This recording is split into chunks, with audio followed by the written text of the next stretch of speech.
Very warm welcome. The first session of any summit is always a difficult one, but we are glad we are getting it started. And I have with me someone who has the responsibility of ensuring that India's public broadcaster, both in the television space, in the radio space, and increasingly in the digital space, delivers on expectations. And being a public broadcaster must be an onerous task. Mr. Dwivedi is part of the steel frame of India and has spent life doing multiple roles. So I'm going to begin today's conversation by just asking you, how challenging is it to fulfill the mandate of what an ideal public broadcaster should be?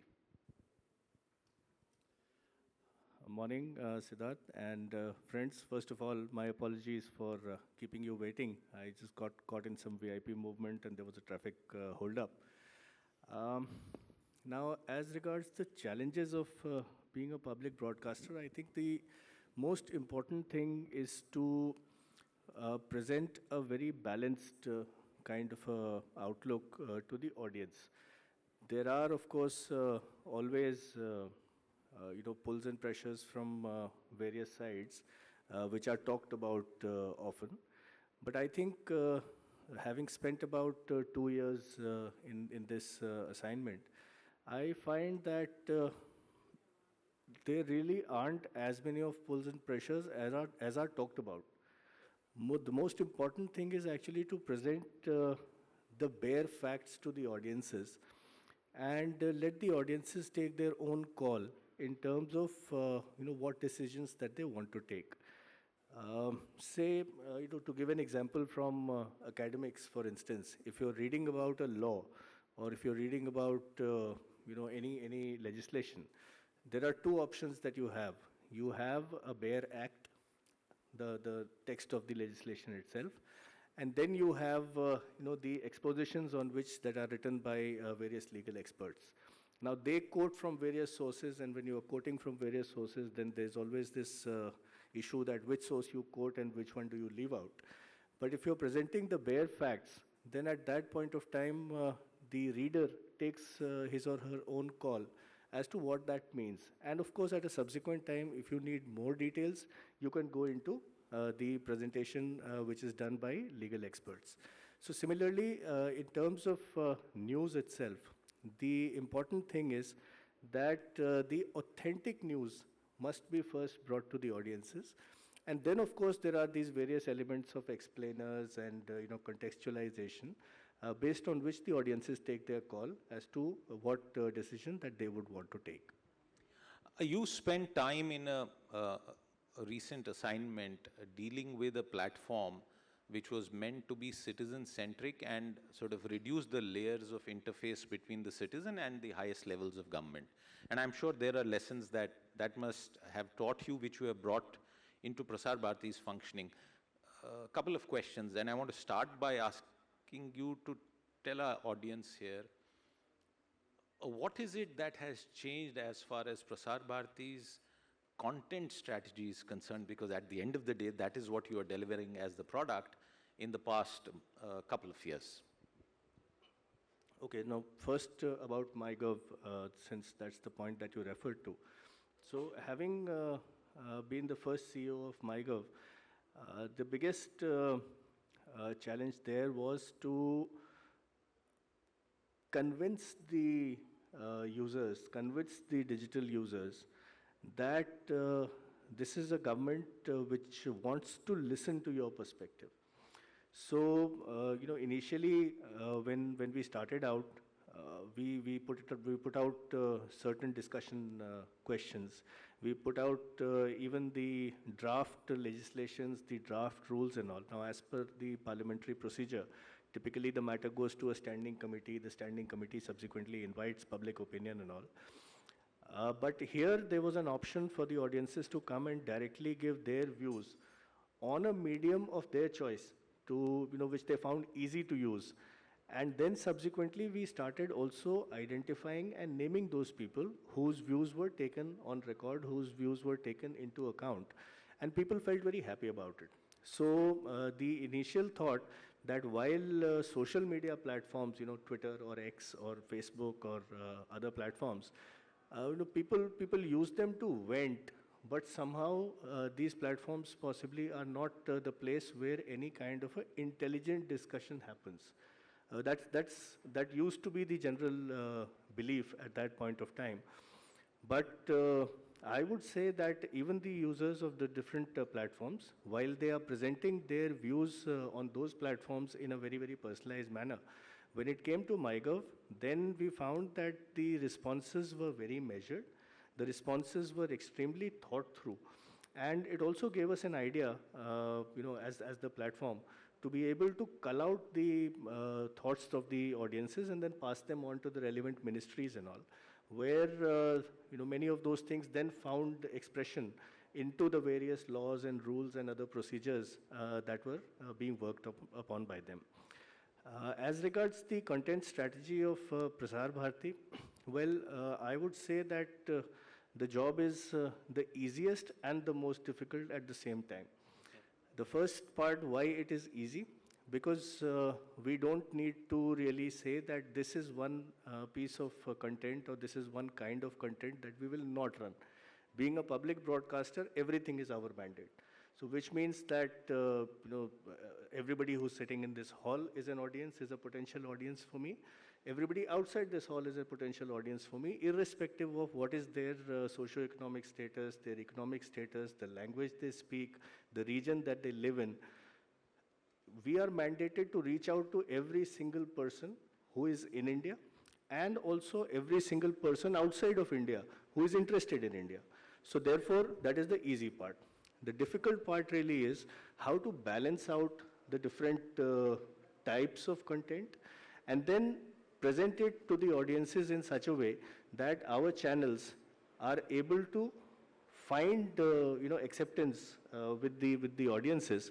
So for a private channel, for instance, this option is there that, okay, my programming is, if we are talking about the GEC channels, that my programming is limited to this particular segment. But DD National has to serve everybody. So therefore, we have to have programs that appeal to children, that appeal to adolescents, to homemakers, to office goers, to the farmers in the fields, people living in any part of the country. So balancing out these different aspects is the tricky part. But the one absolute non-negotiable element that we go with is that our content should be the kind of content that the entire family can sit down and watch together. If I cannot watch it sitting next to my mother, then it will not run. That's a good point. I want to focus the rest of our conversation on the digital world. But before I do that, I want to relate to our audience here and through them ask you this question. Many years ago, I had the opportunity to visit one of the studios here in Delhi, in Mandi House, iconic building. And I was being taken around, and then I looked at the ceiling and I saw multiple lights. It was not a very large studio. Those of us here who are familiar with how the inside of a studio looks, because you look only at the anchor, but there's an army of people and equipment and technology which delivers that image to you. And I asked a person there that why are there so many lights on the ceiling?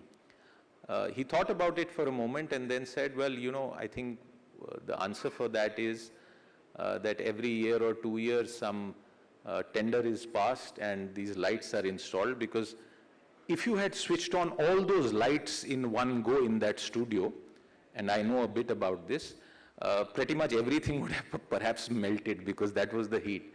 Now that is to me that was a very sort of stark example of how the government system of procurement works. And the second fact to it is that when I looked at certain numbers, there were some 900 odd technical staff and there were barely 40 or 50 content staff.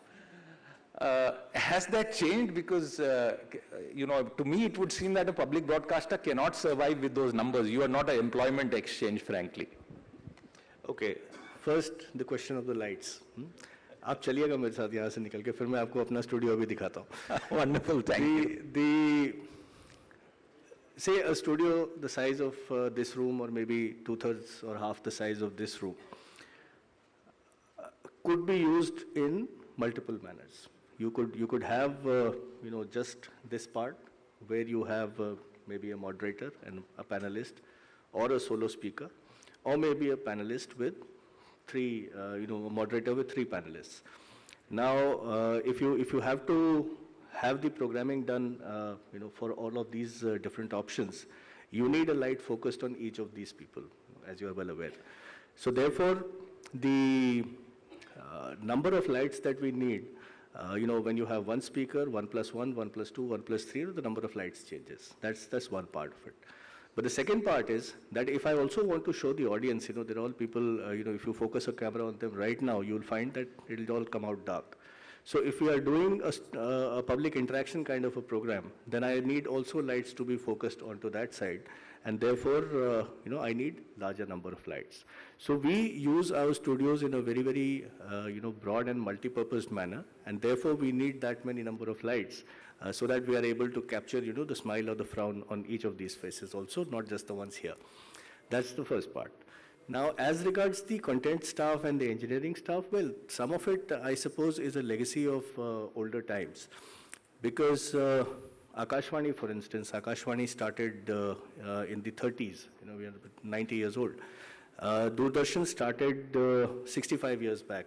Last year, September, we just completed 65 years. Now, anybody who's, done a 10th standard physics class would have read about, the diode valves and the vacuum tubes and so on and so forth. And these were the technologies that existed and were widely used till the 80s or maybe even the mid-80s. And only then subsequently, the broadcast equipment started getting converted into, the transistorization or the computerization and all. But these were all people who were regular staff of Doordarshan and Akashvani, and therefore they were, also, permanent employees, and they will retire or they will remain in service for that length of time. But then as technology has changed, the number of people who have acquired new skill sets has been going up continuously. So somebody who did his education in the 70s or in the early 80s and studied a particular kind of technology, now those people are very senior people here in our engineering staff. But they are not limited to only what they studied when they were in engineering college and all. They have acquired new skill sets and we are putting their abilities to good use. So it's not to say that, the kind of manpower that we have is understaffed or underutilized. We are making full use of the people. The terrestrial transmissions that we used to do, some of the older people my generation, 45 years plus age group. So those people would remember that in the 80s and the 90s, we had a huge terrestrial network, and every city, every small town had its own Doordarshan tower, had its own Doordarshan transmitter, because the transmission was terrestrial, limited only to a local area. It was only in the late 90s and early 2000s that the satellite systems came in. But then, we changed our terrestrial system and went almost completely satellite about 10 years back.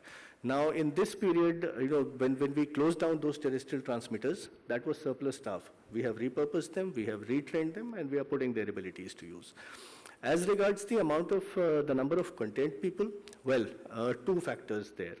The first of all is that in the late 90s and the early 2000s, when the private channels started coming in, they were looking for trained manpower, and they poached a large number of our content manpower. So maybe some of our people are working with you also right now, which is fine with us. If they find that to be a better option, I don't have a problem with that. But then we are not limited to only producing our programming using our own internal content production resources. There are also a large number of outside programmers that work with us. So people outside of Prasar Bharati, outside of Doordarshan also make programs. We take those programs, we run them. This applies to news. This applies also to the non-news element. If we are talking about news, then again, Aaj Tak started as a segment on Doordarshan and subsequently hived off into a channel on its own. NDTV, News Track, all of these were segments on Doordarshan, and then subsequently they decided to become full-fledged channels on their own. Absolutely. You are the mother of the Indian television industry in some ways. One quick follow-up before we go to digital. When I had last checked the Prasar Bharati Act, it struck me that all the members, and you were the CEO, the key member running the entire operation, that unlike other media organizations where there would obviously be an editor or an editor-in-chief at the senior-most position, there was no mention of that in the Prasar Bharati Act. Is that a lacuna? Have you ever thought about fixing it? Could you tell our audience what is the status? Oh, that's actually just a matter of nomenclature. So in the private sector, what you would call the editor or the editor-in-chief, and by those names, we have an entire setup within the Ministry of Information and Broadcasting of the Indian Information Service officers. And some of these positions, particularly the news-related positions, whether they are in the Delhi headquarters or whether they are in the states, are headed by officers from the information service at various levels of seniority. So in Akashvani as well as in Doordarshan, we have a Director General level officer in each of these who functions essentially as the editor-in-chief for that particular news vertical. Okay. Who watches Doordarshan in terms of the audience profile in the digital age, and what does the digital age represent for you? A challenge or an opportunity where you are able to reach out to more number of people as well as, you know, sort of ensure that your bottom line does not slip? See, in terms of audiences, I would say that there is no part of the country where Doordarshan is not watched. If we are looking at the satellite distribution, the total number of TV homes, as they are called in India, is estimated to be around 19 to 20 crores. Out of these 19 to 20 crores, the number of households which are consuming satellite distribution through our network, which is called DD Free Dish, is about 5 crores.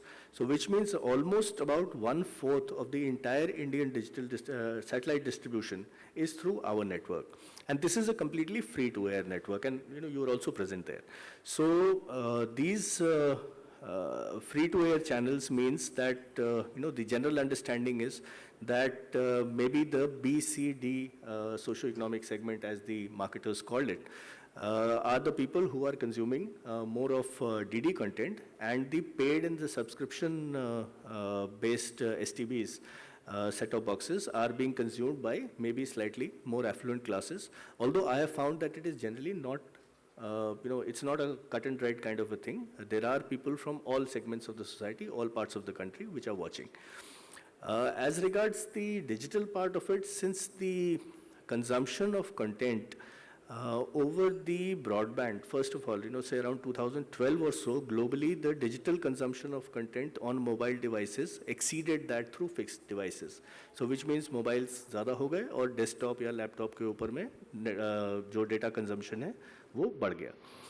In this same thing happened for India sometime around 2015-16. And now with this whole cord cutting happening, there is an increasing number of people who are getting their content, whether news or non-news, only on the digital medium. Now, if that be the case, then it makes sense for us also to then start proceeding towards the digital area. So far, we had been focusing more on presenting the news through our own news app, which is called News on AIR, and which has been around for about 8 years. And then also putting out a lot of our content on on YouTube or other social media platforms where people were consuming that content. But then increasingly, as the audience preferences toward consumption in terms of the medium are shifting to a digital medium, we thought that it's possibly better for us to have our own platform where we are able to bring in all these elements. And therefore, about just under 2 months back in November, we launched our own OTT streaming platform, which is called Waves. And we expect that similar to Free Dish, since the model is very, very closely aligned to that, being a public broadcaster, we will not ever have a very high entry barrier. The basic services in terms of information, education, entertainment should be available to the audiences free of charge. And then, of course, there may be some premium content for which there would be a subscription as well. Earlier on during the conversation, you spoke about pulls and pressures. In the digital world, especially as regards the delivery of news, and there is so much noise out there, there is so much unverified news that is put out, and social platforms are perhaps increasingly tending to boost an individual rather than a verified, credible organization for their own financial reasons. How do you cope with that challenge? Because, you know, you are ultimately in some ways funded by the exchequer, by the taxpayer, unlike the model that the BBC has. How do you deal with that challenge?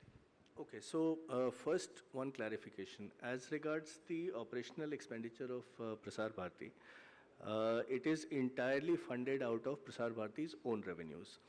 There is only one part of our expenditure which is funded by the exchequer, and that is the older Doordarshan and Akashvani employees which were passed on to Prasar Bharati. You know, given the constitutional obligations, there is a section 309 of the Constitution of India, which says that the service conditions of any government employee cannot be changed to his disadvantage. It's a constitutional protection which is granted to civil servants. So, in terms of that particular section, the people who were originally recruited as Doordarshan and Akashvani employees and subsequently passed on to us, their salaries are something which the government is required to pay by law, which it is doing even now.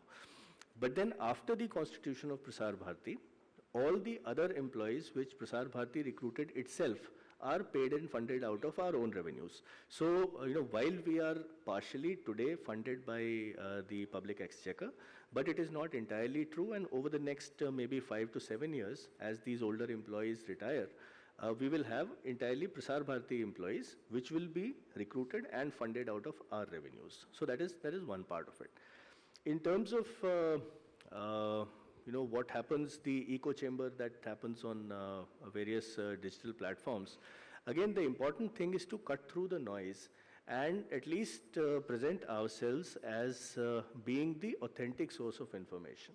Now, information or news which we are collecting from within the government, information and news which we are also collecting from outside the government, you know, from the field, is something that we present in a fairly unbiased manner. And if you find that, if you actually look at our news bulletins, both across the radio and television, you will find that the number of basic news items, the slugs as we call them, the number of slugs that we actually use on a daily basis is much larger than the number of slugs that are used by most private news channels. Because you know, the typical trend that we see is in the private news space is that maybe 10, 15, 20 big stories are taken up, and then of course presented in multiple ways with updates through the course of the day. As far as we are concerned, so, you know, if there is something huge happening, you know, Mahakumbh is happening right now. So obviously, you know, that kind of an event requires that not only you, us, everybody will be presenting a large number of items based on that particular event or development. But in the course of a normal day, the number of slugs that we are using is close to about 50 to 60, sometimes even maybe 70 or 80. So which means that the raw news, the basic news is something that we are collecting and in fact putting out also in greater volume than many of you know, the private sector counterparts. Now also the fact that we have a huge news gathering mechanism of our own across the country. Within Akashvani and Doordarshan, we've got about 1,500 correspondents, 1,500 correspondents across the length and breadth of India, and they in fact collect even larger number of news items and give it to us on a daily basis, which even we are not able to use in our bulletins, because there is a limitation of time. You know, linear broadcast, only one item will go out at a time. Maybe one item is going on the screen and there will be another one going on the ticker, but beyond that, usse zyada nahi kar sakte. So what we have now started doing since March of last year is to also then convert these stories that we are collecting from across the country and providing them free of charge to other news organizations. You know, we've just created our own news service, a wire agency, if you would call it that, called Shabd, which is shared audiovisual resources for broadcast and dissemination. Now, what the objective here is that if we are collecting news through 1,500 correspondents across the country and we are not able to use it ourselves, then we should also put it out in the public domain for other organizations to use. So for instance, you know, say you or us, we are large organizations, we can afford costly subscriptions from the various wire services within India as well as abroad. But there is also a very, very large number of newspapers and smaller channels and smaller cable channels as well, which do not have the economic wherewithal to get the authenticated news from various sources through wire agencies. So we are then sharing our collected news with them. If they want to use it, well and good. So the total number of newspapers in India, for instance, is in the lakhs. The number of news organizations which have actually filed their annual returns with the ministry, with the RNI, is I think about 2 lakh plus.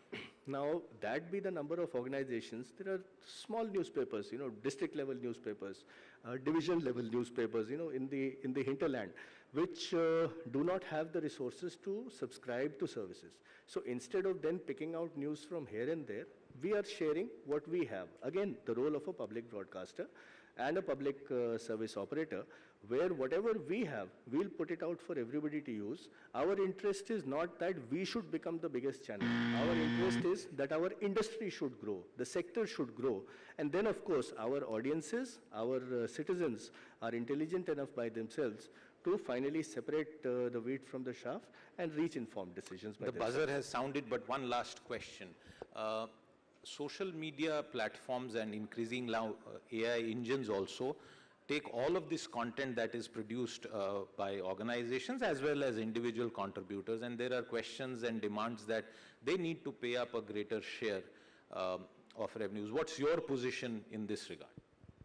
My position is that news gathering particularly, and when we're talking about this, I assume you mean news. News gathering is a very, very sensitive business. It is not something which should be left to algorithms. It is also something that the organizations which are spending resources, time, money, manpower, effort, equipment, all of these things into collecting these news stories from the ground, they should be also allowed to monetize it in a medium, in a mode of their choice.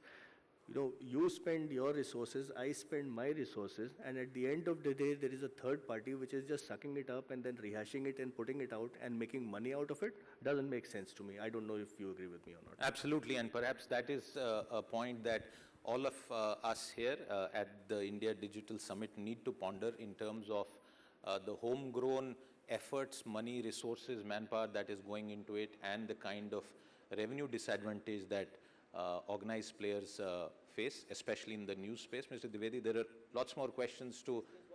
Please. The one more point I would like to add to my previous statement, and that is,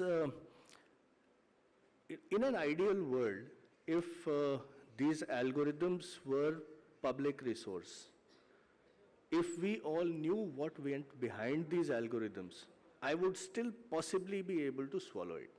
But if these algorithms are not open to you and me, let alone the larger audience, then I don't know if the way that this collected news from your and my resources is being presented to the audiences objectively. If there is a mischievous element behind there somewhere, whether it is mala fide or bona fide mistake of any sort, it is still possibly just passing muster. But a closed algorithm is something that I am not happy with. Absolutely. The algorithm is a super editor-in-chief who you don't know. It's faceless, it is invisible. And it's not just India or Indian entities in the media space that are grappling with this question. Very large, very advanced, developed Western economies, this is a massive debate. The power of digital platforms to be used in ways which are very mysterious and put a lot of people at disadvantage. But, we've run out of time, Mr. Dwivedi. There were a whole lot of other questions to ask, but hopefully through the day here at this summit, there will be far more deliberation on these and other key regulatory and policy challenges. Thank you very much for your time with us today. With that, it's a wrap. Thank you.